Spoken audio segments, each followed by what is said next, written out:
So, eto na nga.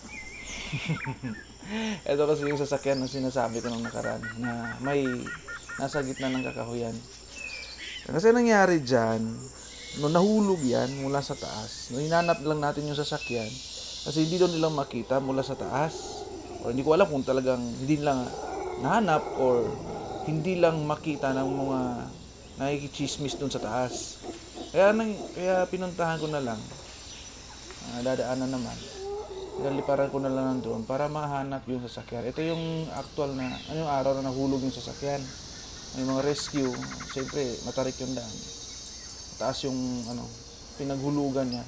Kaya hindi na ma-recover yung sasakyan. No, kasi ganito ang nangyari. Yung paakyat yung sasakyan. Yan. Paakyat siya. Nakasigunda yung sasakyan. Ngayon, hindi na kinaya nung sasakyan. Kaya magpermera sana yung driver.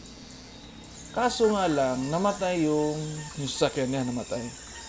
Kaya yun, umatras yung sasakyan, nagtuloy-tuloy, tumalon yung driver, tsaka yung kasama niya.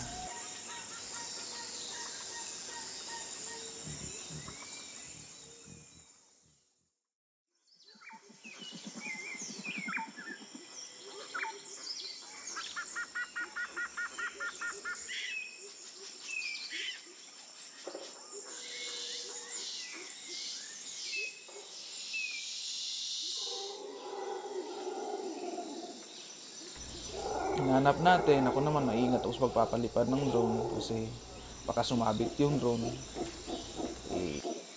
Ayaw ko sana papasukin yung drone sa ilalim. Kaso na-curious ako kung anong itsura ng sasakyan.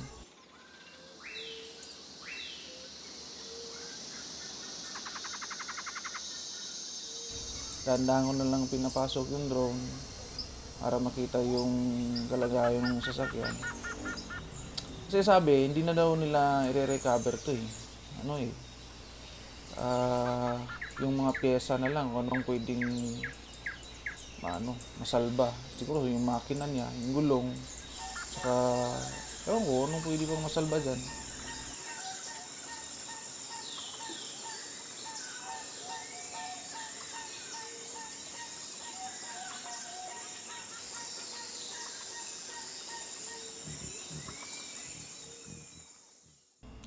Dito sa bahaging to, pinalabas ko na yung drone para makita yung buong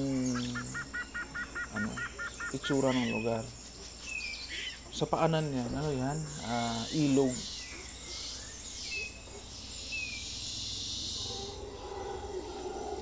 Yan. No?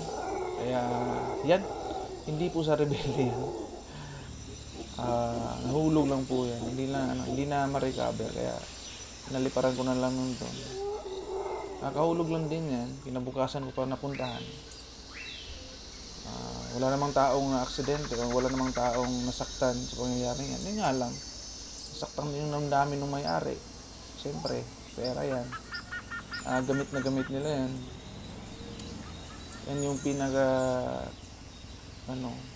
kasama nila sa kabuhayan nila. Kargahan ng mga gulay. Yan.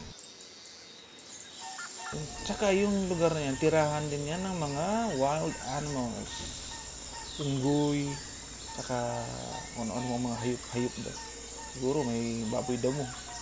May unggoy nga baboy damo pa kaya. Ahas. Uy, linta, yung paborito natin. Yung paborito ng mga hikers, yung linta, marami dyan. Sana nasagot natin yung mga tanong nyo sa isip. Makakatulog kayo ng mahimbing sa gabi.